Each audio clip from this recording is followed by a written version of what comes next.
इस वक्त एक बड़ी खबर आ रही है। जींद से बीरेंद्र सिंह का बड़ा ऐलान, गठबंधन रहेगा तो मैं नहीं रहूंगा। ये बीरेंद्र सिंह ने कहा है कि जेजेपी के साथ गठबंधन रहेगा तो मैं नहीं रहूंगा। बीजेपी को गलतफहमी की जेजेपी वोट दिलाएगी। ये बीरेंद्र सिंह ने कहा है कि जेजेपी को अपनी वोट नहीं मिलेगी। इस वक्त की बड़ी खबर ये हरियाणा की सियासत से जुड़ी हुई आपको बता रहे हैं। बीरेंद्र सिंह ने जींद में आज मेरी आवाज सुनो एक रैली आयोजित की थी, जिसमें बड़ा ऐलान उनकी तरफ से किया गया है। अगर बीजेपी का जेजेपी के साथ गठबंधन रहेगा तो मैं बीजेपी के साथ नहीं रहूंगा। इस तरह का ऐलान बीरेंद्र सिंह की तरफ से किया गया है। जेजेपी के साथ गठबंधन रहेगा तो मैं नहीं रहूंगा। बीजेपी को गलतफहमी है कि जेजेपी वोट दिलाएगी, जबकि ऐसा नहीं है। ये बीरेंद्र सिंह ने कहा है कि जेजेपी को अपने वोट ही नहीं मिलेंगे। जींद में एक बड़ी रैली का आयोजन किया गया था बीरेंद्र सिंह की तरफ से, और उसी रैली में ये बड़ा ऐलान उनकी तरफ से किया गया है। हालांकि संकेत पहले ही दे दिए गए थे उनकी तरफ से, और एक तरह से इसे अल्टीमेटम ही कहेंगे कि उन्होंने साफ तौर पर बीजेपी को कह दिया है कि अगर जेजेपी के साथ गठबंधन रहेगा आगामी चुनाव में तो वो बीजेपी का दामन छोड़ देंगे। ये साफ कर दिया है बीरेंद्र सिंह ने। ये बड़ी खबर अपने दर्शकों को बता रहे हैं। बीरेंद्र सिंह ने बड़ा ऐलान किया है कि अगर बीजेपी का जेजेपी के साथ हरियाणा में गठबंधन रहेगा तो वो बीजेपी के साथ नहीं रहेंगे। 2 अक्टूबर को लेकर पहले से ही ये संभावनाएं थी कि बीरेंद्र सिंह कोई बड़ा ऐलान कर सकते हैं। जी मीडिया संवाददाता रोहित हमारे साथ जुड़ गए हैं। रोहित, साफ तौर पर बीरेंद्र सिंह ने कह दिया है, एक अल्टीमेटम बीजेपी को दे दिया है कि अगर गठबंधन हुआ तो मैं बीजेपी का साथ छोड़ दूंगा। बिल्कुल मनु, अगर पूरे इस रैली को देखा जाए तो कई बातें बीरेंद्र सिंह ने आज मंच से कही है, जो एक तरह से की हरियाणा की राजनीति को भी, बीरेंद्र सिंह की राजनीति को भी नई दिशा देने वाली बातें हैं। जिनमें मुख्य बयान की अगर बात करी जाए तो सीधे तौर पर उन्होंने जेजेपी को निशाने पर लिया और यही कहा कि अगर भविष्य में जेजेपी और बीजेपी का गठबंधन रहेगा तो बीरेंद्र सिंह जो है वो बीजेपी में नहीं रहेंगे। हालांकि ये अल्टीमेटम कब तक का है इस बारे में तो उन्होंने खुलासा नहीं किया। ठीक है रोहित, आप रहिए हमारे साथ, एक बार बीरेंद्र सिंह का बयान सुनवा देते हैं, फिर मैं वापस आपके पास आती हूँ। मैं ये बात पहले भी कह चुका हूं, आज भी कह रहा हूं कि भारतीय जनता पार्टी का और जेजेपी का, दुष्यंत चौटाला का और भारतीय जनता पार्टी का अगर समझौता चलेगा हरियाणा में तो बीरेंद्र सिंह नहीं रहेगा। भाई ये बात।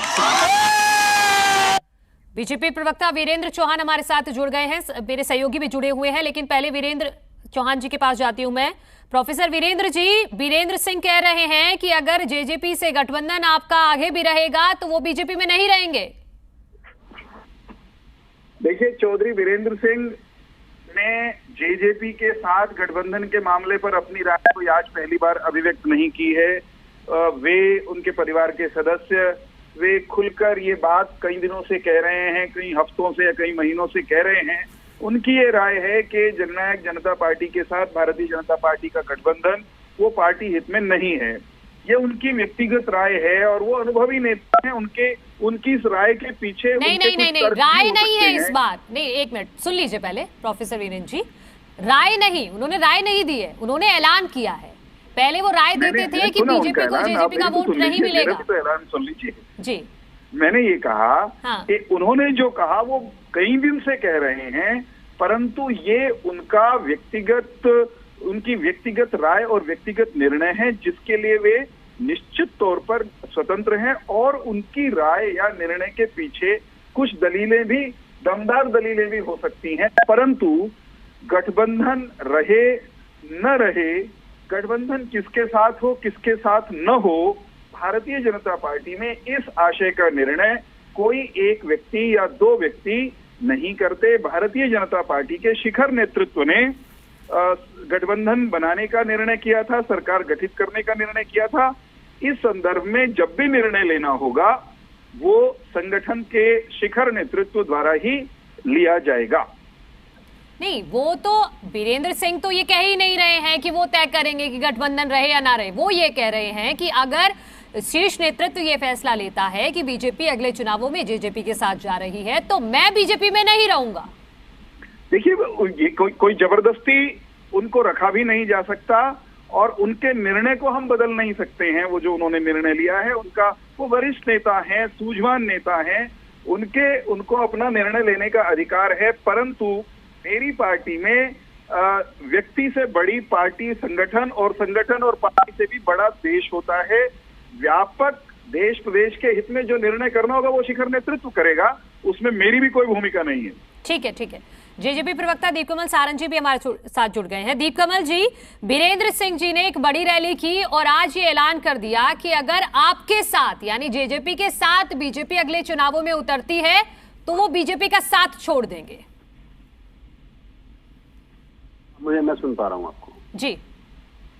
देखिए, बीरेंद्र सिंह जी एक बड़े नेता होते थे हरियाणा के, काफी उनका मान सम्मान होता था, लेकिन आज वो इतने सिकुड़ गए हैं कि उनको अपनी आवाज सुनाने के लिए भी लोगों से अपील करनी पड़ती है और 6-6 महीने की तैयारी करनी पड़ती है। मार्च में होना था ये कार्यक्रम, अक्टूबर में जाकर हुआ है, तब जाकर वो उनकी अपनी बात और बातें वही जो वो उचाना के गांवों में जाकर और वहाँ के जो चौराहों पर बोलते हैं वही बातें यहाँ पर कही। सारा ध्यान, सारी जो भड़ास है सिर्फ और सिर्फ जेजेपी और दुष्यंत चौटाला के खिलाफ।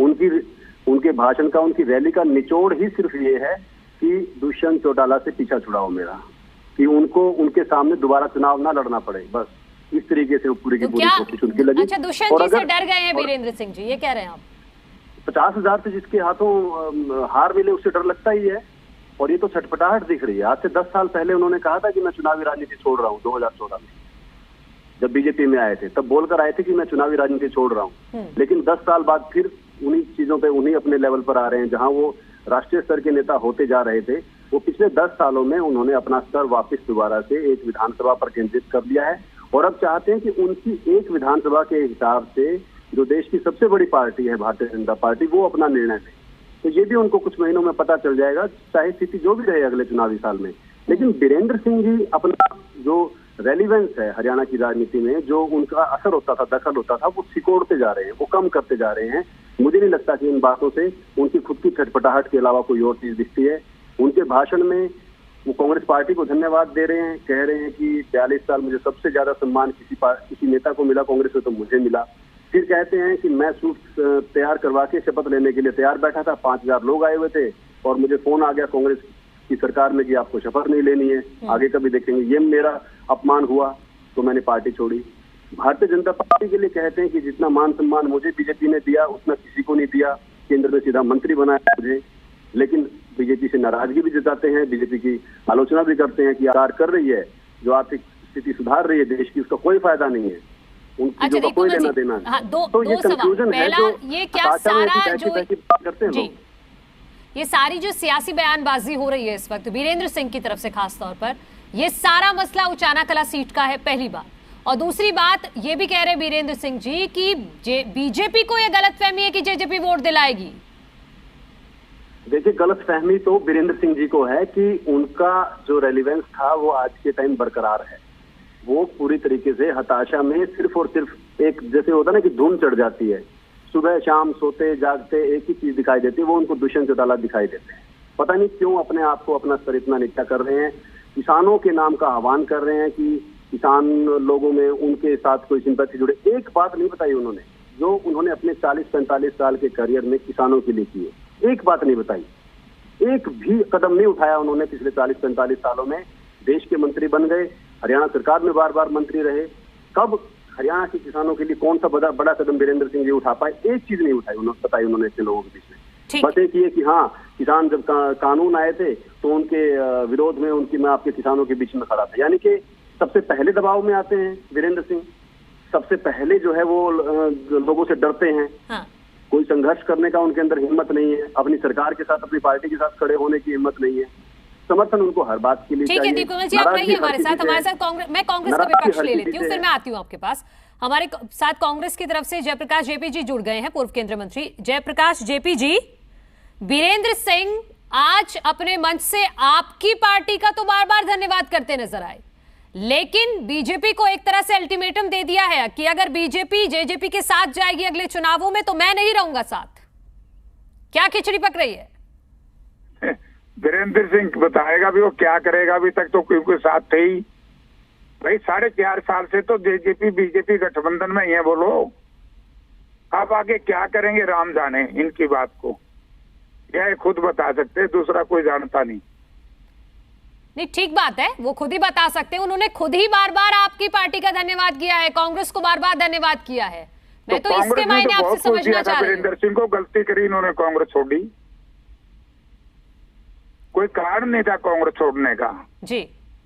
तो उन्होंने सोचा कि बीजेपी ज्यादा लंबे अरसे तक चलेगी, बीजेपी ठीक रहेगी, इसलिए चले गए छोड़ के। तो अंदर खाने कोई बात बन रही है क्या, या इस रैली के जरिए कोशिश की गई बीरेंद्र सिंह की तरफ से कि एक लास्ट अंतिम कोशिश करके देख ली जाए कि अगर बीजेपी में बात बन पाए, नहीं तो फिर घर वापसी? तो उन्हीं से पूछ रहे, बीजेपी वाले बताएंगे। हम तो इसमें कौन सी, हमारा तो पार्टी नहीं है, हम तो उसमें क्या कह सकते हैं, तो बीजेपी बताए जी।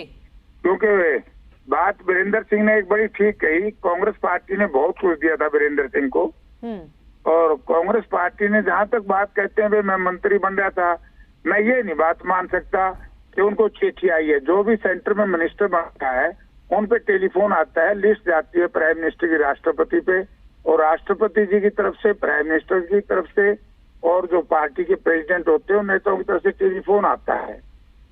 तो वो जाने का कारण नहीं मुझे समझ में आया, कांग्रेस छोड़ के क्यों गए थे। पहले तो वीरेंद्र सिंह जी ये बताए लोगों को भाई क्या कारण था, सच्चाई बतानी चाहिए। ठीक है, ठीक है। जयप्रकाश जेपी जी आपका भी शुक्रिया, वीरेंद्र चौहान जी आपका भी, दीपकमल सारंग जी आपका भी बहुत बहुत शुक्रिया।